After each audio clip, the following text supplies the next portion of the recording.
to insert an indwelling catheter in a female patient. Hey guys, it's Tammy with NurseMinder, and in this video we're going to walk you through the steps of doing an indwelling catheter on a female patient. Now, we're not just going to run into a patient's room and start inserting Foleys everywhere. No, we need to slow it down, and there's a few things we need to check first. Number one is the physician orders.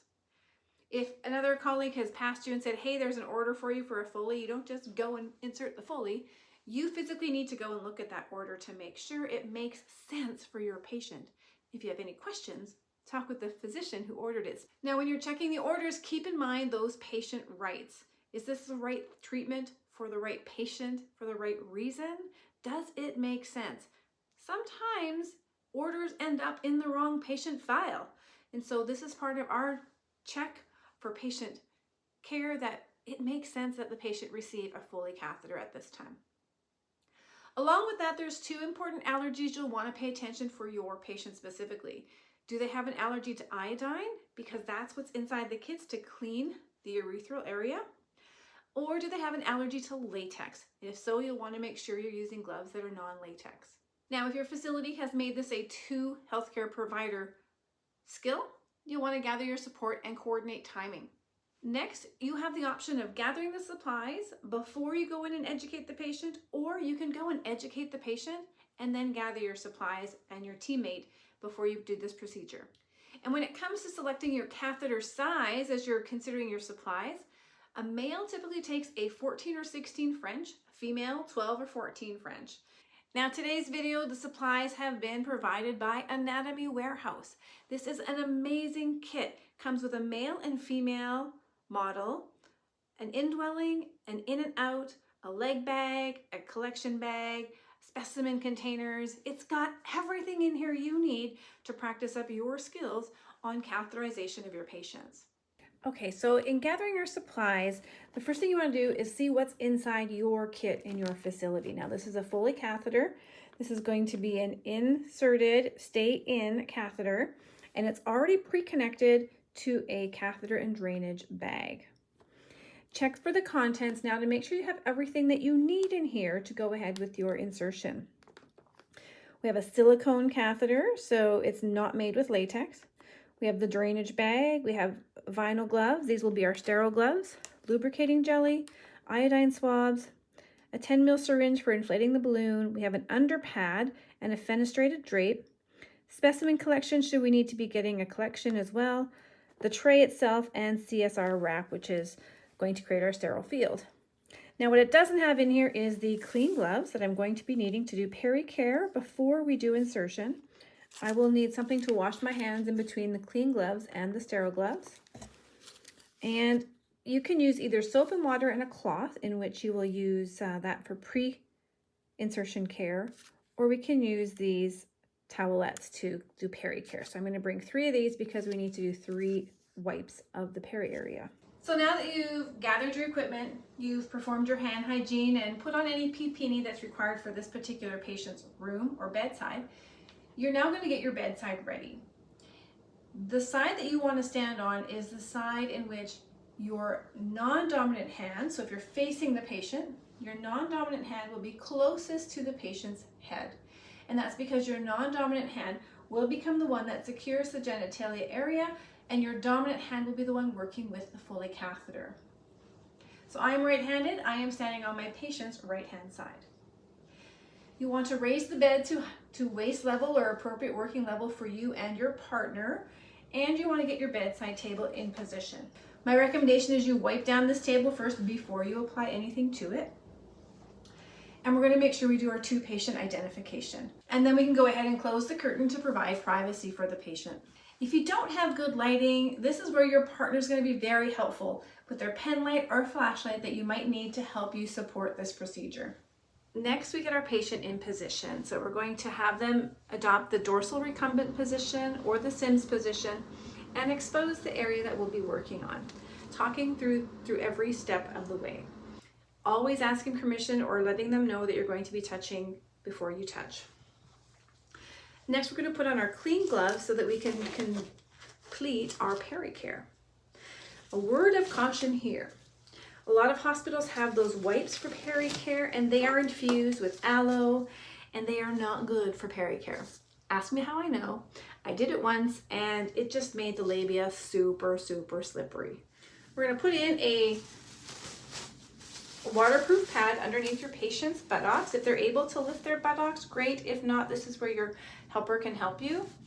This is a clean procedure. This is to prevent the linens from getting wet. And then we're going to do our cleaning. Okay, so now when it comes to cleaning the female, your non-dominant hand is going to come to spread out the labia minora, and that's the lips kind of looking here. The labia majora is larger, fleshier, and often covered with pubic hair. And the prepuce is up here. So we're going to use a clean towel, and we're going to always start with the outside, farthest side from us, closest side to us, and then the third swipe will go down the middle. Take your index finger and thumb, letting your patient know you're going to touch them. You're going to spread out the labia minora, which is hard to do on a mannequin, easier on a real person. Your first swipe is going to go from top to bottom on the labia minora, farthest from you, and then discard. You're going to grab a new towel and do the labia minora on the side closest to you and discard. And your third one is going to go right down the center. Emphasis on getting the urethral meatus. In a woman, this can be particularly hard to identify, so when you're taking that third swipe and you're going down the middle, sometimes you might see air bubbles here, and if you ask them to bear down, it might also make it more visible. But now that the cleaning is done, we're going to remove our gloves and get rid of those and make sure we're completing our hand hygiene after taking off our dirty gloves before we touch our kit. So now we're going to prepare our urinary tray. There's a perforated area you can tear along here. And just remove this. This can become your garbage bag if you need it at the bedside. Some kits will have a garbage bag inside. This one doesn't seem to indicate that. So we won't need this, so we can get rid of that. I am going to be reusing this kit for multiple videos, so I am just going to fold that nicely and put it in there. Now when it comes to opening this, we never want to cross over our tray once it's open. So I can see that the lip is here. We've always got that 1-inch border. The lip is here, so I'm actually going to rotate this around because I want to take that first opening away from me. Okay, so we're just going to open this one away from us and pull that down. Now we can grab this, and I'm going to move my garbage bag.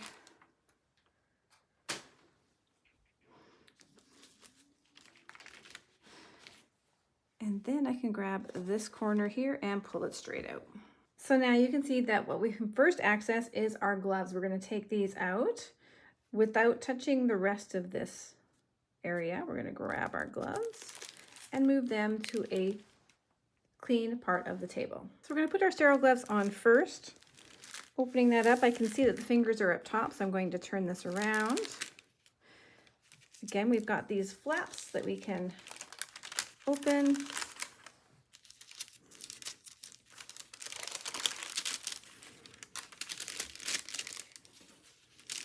Okay, so I am right dominant. I'm going to start with my right hand glove. And I'm going to pull on this cuff.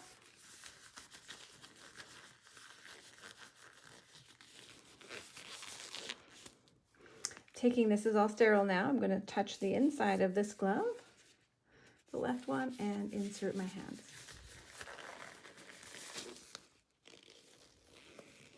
Okay, so we're going to just start with the very first drape. This is the drape that we're going to use to increase our sterile field. And you'll see that it is shiny on one side, and on the other side it is not. The shiny side is going to go down, so shiny side to surfaces. Now because we're putting this underneath our patient's bum, we're going to have to fold this in a way that we protect our gloves like this. And we're going to slide this under their bum and let that open up. This is now extending our sterile field. Okay, and next we're going to come back and grab the fenestrated drape. Now this provides more privacy for our patient and lets us really focus in on the area that we will be working. Okay, so I just recorded a bunch and it didn't actually record. So what we're seeing here now is the inside of the kit. There is a lubricating jelly syringe. This was full of jelly, and I've put that in here. So this can now be discarded. We've got our 3 povidone iodine swabs. I've opened that up and I've left them in here for cleaning. And we have a 10 cc syringe that we're going to be using after we insert the catheter to keep it secure. Okay, now my patient's catheter is inside, so I'm going to take my plastic here. Just set it on top of this box so I can remove this catheter sheath here.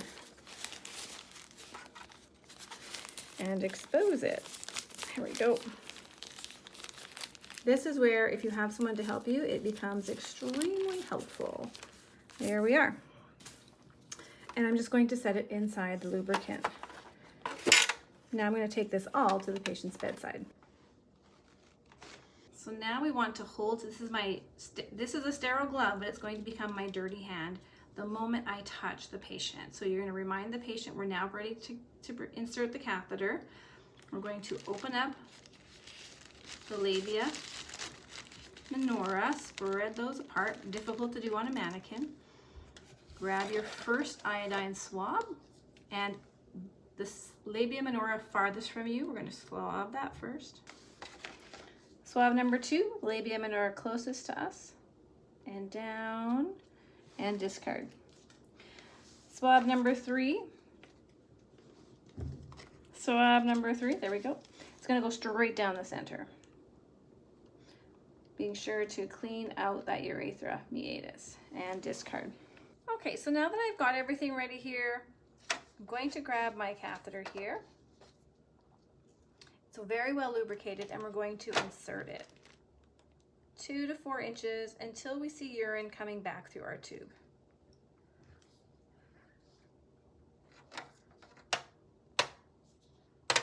Once we see urine coming through our tube, we're going to insert it another 2 inches. Now that it's inserted, we don't want to just let it go because it might just come right out. So I'm going to use my non-dominant hand here to secure it. I've got my 10 cc syringe. And I'm going to now blow up the balloon. Should be easy to go, no resistance. Take that off, discard it. And now I want to just give it a slight tug, pull it back until you find just a slight bit of resistance. There we go, okay.